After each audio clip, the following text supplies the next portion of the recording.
Hey guys, this is Gerald over at Cyclery, and I'm here with our master fit technician Barrett. Today we're going to go over some basic bike fit techniques to keep you efficient and comfortable out there on the road. For today's 2 tips, we're going to be using 2 simple tools that you can find at your local hardware store or your arts and crafts supply. The first one is an angle rule or an angle ruler. We're going to use that to determine leg angle. And the second one is a plumb bob. Now you can purchase one of these in this fancy model, or you can make something with a piece of string and a heavy object at the end so that it hangs in a nice vertical line. So to get started, we've got Gerald here mounted up on his bicycle and clipped in. So we're going to go ahead and have him pedal a little bit. Just a nice natural pedal stroke, like he's kind of just going down the road. And what that's going to do is that's going to do 2 things. That's going to get Gerald's pelvic bone settled on the seat where he normally rides comfortably, and it's going to give us as the fitter a chance to watch his foot at the bottom and see where he pedals his natural stroke. So once he's had a few revolutions, we'll go ahead and have him stop. Go ahead and stop with your foot down at the bottom, Gerald, for me. Thank you. And at this point, we've observed his foot, so we're going to place it at the bottom of the pedal stroke, which is usually the crank arm in line with the seat tube. And then, since we observed that Gerald likes to have his heel up just a tiny bit at the bottom of the stroke, we'll go ahead and we'll place him in that position. Now, go ahead and hold it right there. We're going to break out our angle iron here, and I'm going to switch sides. Now, in order to determine Gerald's angle here, we're going to look for 3 major landmarks. The top of his femur bone, or the hip here, the hip bone. The bottom of the femur, which is a little knob about halfway through the knee, right about there. And his ankle bone.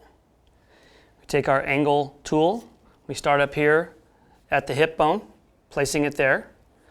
Follow the femur down to the bottom, placing the middle of our angle tool there. And then lastly, we line up the bottom of the angle tool with the ankle bone, giving us about 40 degrees. Optimal knee angle at this position would be 30 degrees. Now there's a really simple math equation to determine how high or low we need to put the seat, depending on how high or low Gerald is, for example, off of 30 degrees. It's 1 millimeter per degree. So in Gerald's case, if we want him at 30 and he's at 40, then 1 millimeter per degree gives us 10 mil, or 1 centimeter. So we'll raise his saddle 1 centimeter, and that will put him at 30 degrees. Okay, so now that we have Gerald at the proper seat height, we're going to move on to our second adjustment, which is saddle fore and aft position using our plumb bob. So once again, we'll have Gerald pedal a little bit in the natural pedal stroke, like he's just kind of going down the road. And again, that sets the pelvic bone to where he's going to sit on the saddle. This time when we have him stop, go ahead and stop for me, Gerald. Stop with your foot in front. And you can pick either side, doesn't really matter. But what you want to do, I'm going to go ahead and move down here so you can see a little better. We're going to want the crank arm to be level with the ground. So how's that look? That looks pretty good. And again, we put Gerald's foot in the natural position that he likes it to be in. And then we have him hold that spot. So Gerald, can you grab the rear brake for me and just kind of hold it? Sure. Perfect. Now we'll take our plumb bob, and we're going to come up here to the front of the knee, and we're going to place our plumb bob right at the front of the knee, just like so. And we'll push the knee in a little, even though that's not a natural riding position. It helps our plumb bob line hang nice and level.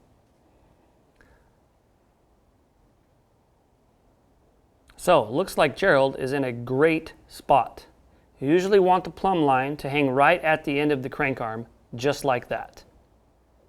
Here's an example of a saddle position that is too far back. So what we're going to want to do at this point is move it forward about 1 centimeter.